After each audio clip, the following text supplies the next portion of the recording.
Yeah, I think that a lot of these come back to uh, both expressive and receptive communication. Both the person with the problem and the person who's being spoken to needs to be bilateral as opposed to unilateral. So the difference in my mind, because I feel like people are getting hung up on this definition of harsh, because if we're thinking of harsh as assertive, right? Then yeah, it's the listener's problem. Like if we're thinking of harsh as just being direct and saying exactly how it is that I'm feeling and why and what I need from you, then it's the receiver's job then to take that information and run with it. But if we're thinking of harsh as aggressive, in my mind, aggressive is unilateral communication. So like what that means is there's only one person's perspective here that matters. And if you're being aggressive with a person, then you might be attacking that person. We've had a lot of people bring up examples of calling somebody names, which in my mind, that's unilateral communication, and that's not effective for any kind of relationship repair, right? So the couple of things that kept coming to mind as people were talking, right, was we were talking about emotional maturity. And to me, emotional maturity comes from a feeling of emotional safety with a person often. So, like, I can be very emotionally mature with people that I respect. And, if I'm in partnership with somebody, hopefully I respect them, right? But I am petty as with people that I don't respect, right? Like, if I feel that you're coming at me sideways and I feel that you're not engaging in bilateral communication, then I kind of shut down. And so then as the recipient, I'm not engaging in bilateral communication. I'm completely unilateral. So both the person who is speaking and the person who's being spoken to need to understand that there are two perspectives here, and both of those matter. And if both of those people are keeping that in mind, both the person listening, right? Because me as a listener, I might be like, okay, he's being real assertive and I don't like what he's saying. And maybe he's catching me up and he is correct, right? Um, then I need to recognize that just because I feel this way doesn't mean it's the truth, right? And I should still be listening to you and trying to understand your perspective. But if you as the speaker are emphasizing your perspective alone, which Charger guy feels like he was, right? Like, you obviously were saying, hey, I'm sorry, I didn't mean to take it. So Charger guy is like, well, all I'm focused on right now is the impact that it's having on me and how irritated I feel, right? And so that's unilateral communication. If both of those parties can look at both of those perspectives, then you're going to get somewhere, you know? That, yeah. I just wanted to ask, should bilateral communication be expected from someone who's been wronged? So if I've done something to harm you, or I've done something to hurt you, and now you don't like, are you entitled to feel like my perspective matters when you're the one who's been harmed? Yes. If, if I want this to be repaired. So when we talk about that emotional safety, right, from a psychological perspective and from a behavior analytic perspective, which is the only one that I have, right? Um, if your goal is emotional safety and growth as a couple and continuation of this relationship, right, then that comes from what we call in psychology rupture and repair. So emotional safety grows when we have conflict and we work through it as a team instead of working through it as opponents. So yes, you might be completely wrong, right? Like maybe I cheated on you and I'm wrong and you didn't do anything, right? If you want to continue that relationship, then yes, you need to engage in that bilateral communication. If you don't, then get petty. That's fine. I don't know. Okay, well, I ask because, like, okay, like, if someone has been wronged, sometimes I wonder, like, okay, or if someone has done wrong, it can feel like they forfeited their right to kinda, have something to say, because it's like, okay, well, like, if I was to walk into the room with my girl and I punch her in the face, I'm mad, I'm upset about something, I punch her in the face, and she now wants to communicate about the What? fact that I punched her in the face, right? I don't see how I could feel that I have any right to have anything to say when I violated. You know what I mean? I just punched her in the face. Like, for no reason, it doesn't matter at that point. And I don't feel as though she would be entitled to hear me out, even if she wanted to repair the situation, And because I think that so in that moment, only one perspective does matter, and that's the injured party. Like, I don't think a person who has violated the relationship entirely really has a place to speak when they're wrong. I think we have to address that you were wrong first, and then once I've been able to acknowledge my wrongness or address that I'm wrong first, then maybe we can have a conversation that's bilateral. But I just yeah. don't even think that's fair to expect bilateral communication when someone else has been violated.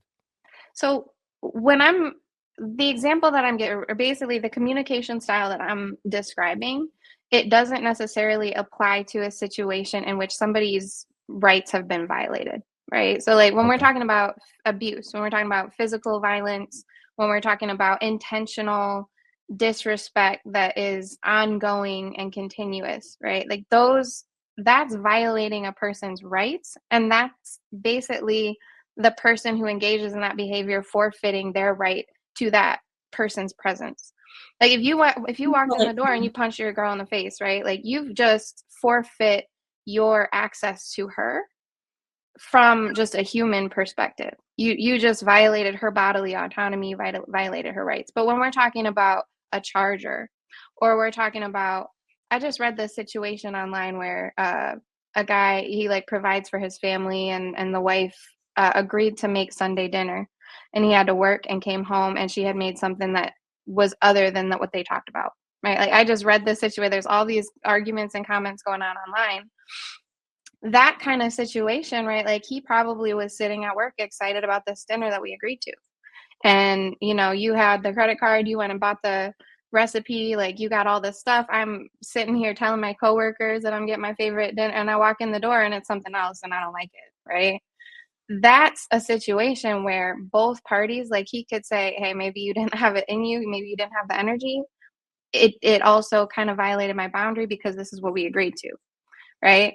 And then on her part, she can understand, like, I was taking care of the kids all day. This kid puked 17 times and I didn't really want to touch all on the food, right? Like whatever it was, she can have that perspective and understand her husband's disappointment. So like I think if we bring up an extreme example, that's not really what this applies to.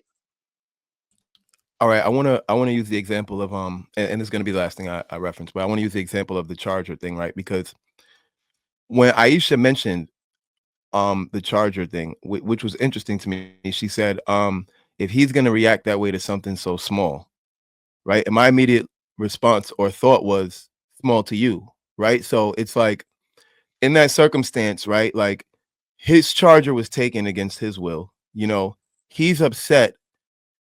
And not only is he upset, but it seems as though his entire perspective wasn't even heard out because because he's upset, right? So if he's upset, clearly it's a big deal to him. But to be told that, you're overreacting to something that's not a big deal is that bilateral communication or is that unilateral communication? I never taught him that he was overreacting to anything. Let's start See, there. and so I yeah. never taught him anything. All I did was super nice, gonna mail you your charger, and not just completely block him and never talk to him again. I So never and said that's Okay, anything. so so you this you form of basically blocked him because he was upset about a mistake that you made, I blocked so him right? because to me that was a red And flag. because The way you he didn't think his reacted, reaction was his reaction to me, my personal opinion. I don't know how anybody else was on this panel, but my personal opinion was I didn't like the overreaction. Right to mm, me, well, what's the appropriate reaction that someone should have to someone inconveniencing their day, but however they did? Like how do you get to tell him how to react to that? I don't. He can react however he would like, and I can choose not to like that reaction and never speak to him again. And so that's kind of what happened.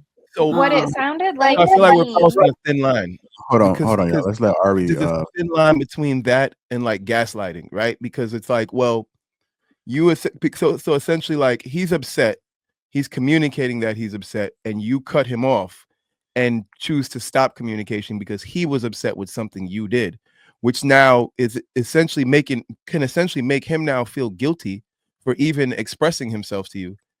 And I'm like, I just don't understand how that's a fair scenario. I feel like he yelled at me, he was disrespectful, and he was aggressive. Those three things, to me personally, I don't want to date anybody that acts that way. But how would you react to So someone who inconvenienced your day?